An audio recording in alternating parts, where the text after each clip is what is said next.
안녕하세요. 뉴스반장입니다. 국가를 자신의 수익 모델로 이용한 대한민국 최초의 대통령. 정직이 자신의 가훈이라고 말하며 정직을 몸소 실천하다 못해 지금은 감옥에 가 계신 이분. 자신의 돈은 1원도 허투루 생각하지 않는 참 꼼꼼한 이분. 헌정 역사상 최악의 부패한 대통령으로 기록된 이명박 전 대통령 이야기입니다. 그냥 감옥에 가셨으면 조용히 죗값을 받으시면 될 텐데 감옥에서도 자신의 정직을 몸소 실천하고 계시니 이 환장할 노릇을 어찌해야 할까요? 감옥에서 몹시도 심심한 나머지 초등학생과 펜팔을 시도하며 자신의 억울함을 알리고 정직함을 주장한 이명박. 이 양반은 아직 정신을 차리려면 많은 시간이 필요해 보입니다. 집안의 가훈이 정직이라는, 정직이라고 하면 뭐 정직 처분. 사실 정직됐어야 되는 분인데.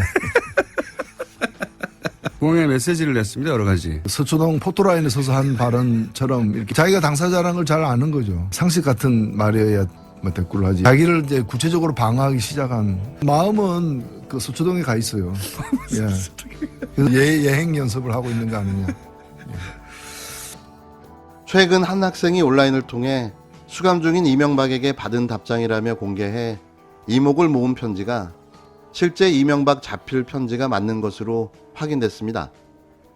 이명박 측은 지난주 금요일에 접견을 갔더니 어떤 학생이 예전 대통령 후보 시절 포스터 사진 등과 편지를 보내와 당신이 답장을 했다는 말씀을 하셨다며 이전 대통령은 지지자로부터 받은 편지에 대부분 답장을 보내고 있다고 전했습니다. 많이 심심하긴 한 모양이네요. 앞서 지난 12일 온라인 커뮤니티 DC인사이드 국내 야구 갤러리에 이명박 대통령께 받은 편지가 왔다는 제목의 게시글이 올라왔는데요. 글쓴이는 친필 사인이 담긴 이전 대통령의 선거 당시 명함 등과 함께 자필로 적힌 편지를 공개했습니다. 이명박 씨는 땡땡땡 학생 앞으로 보낸 답장에서 뜻밖의 편지를 받고 반가웠다며 더욱이 옛날 사진을 받아보고 놀랐다고 전하며 격려의 글을 받아 고마웠다고 적었습니다. 이어 나 자신이 부족한 점이 많지만 평생 열심히 정직하게 살아왔다고 생각한다며 하느님께 기도하고 지내고 있다. 언젠간 밝게 웃으며 만날 수 있기를 바란다고 전하며 끝으로 학생 앞날과 집안의 행복이 가득하길 바란다는 덕담으로 끝을 맺었는데요.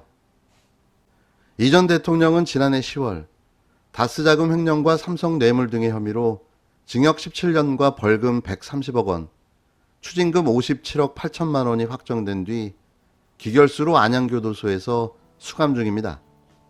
참 꼼꼼하고 정직한 분. 정직이 가훈인데 왜 거기 들어가 있나요? 숨쉬는 것 빼고는 모두가 거짓말.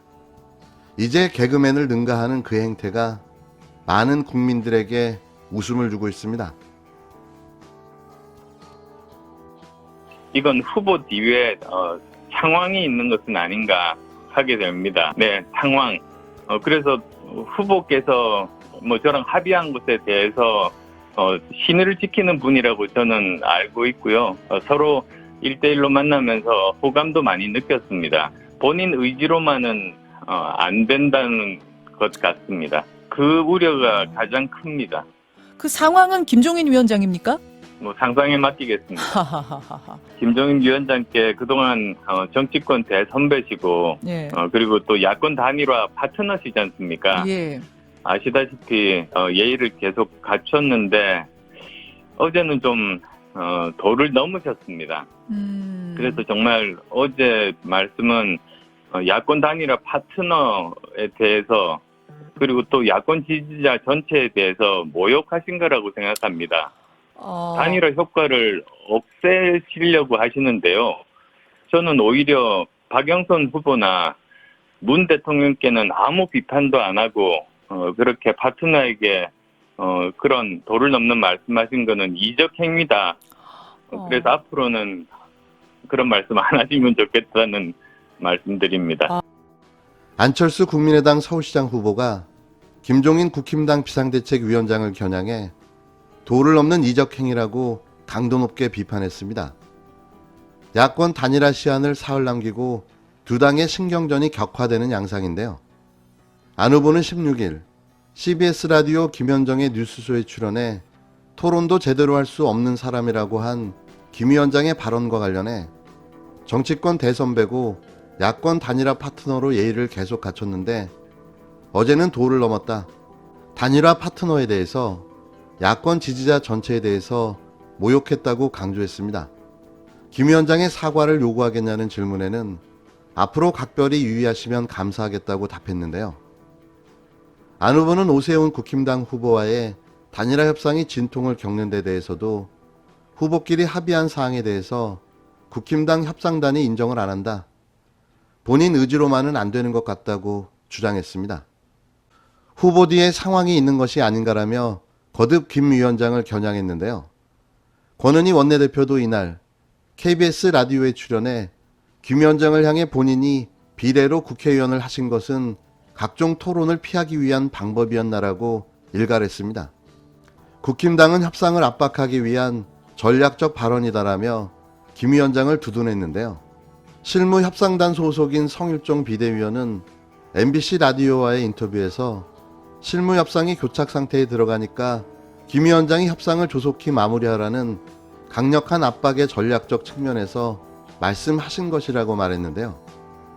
국힘당과 국민의당 실무협상단은 이날 오후 1시부터 야권 단일화 경선 여론조사 방법을 결정하기 위한 실무협상을 이어갈 계획입니다.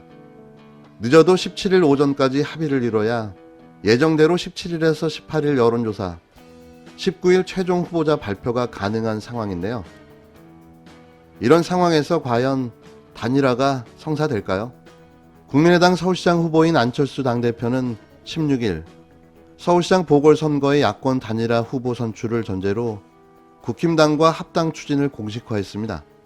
야권 대통합의 진정성을 확인시켜 드리기 위해 저는 야권 단일화 후보가 되어 국힘당과 통합 선거 대책위를 만들어 야권 대통합의 실질적인 기반을 다지겠다며 야권 구성원 전체를 통합의 용광로로 한데 모아 녹일 수 있는 중요한 첫 번째 과제가 될 것이라고 밝혔습니다. 이어 서울시장이 되어 국민의당 당원 동지들의 뜻을 얻어 국힘당과 합당을 추진하겠다며 양당 합당의 기반 위에서 3단계로 범야권의 대통합을 추진함으로써 정권교체의 교두보를 반드시 놓겠다고 주장했는데요. 새정치 안철수의 마지막 모습은 국힘당 대권 후보였습니다. 20여 년을 정치하며 그가 꿈꿔왔던 새정치는 극우보수 제1야당의 대권 후보였는데요. 안타깝습니다. 결국 이게 그의 마지막 모습이라뇨.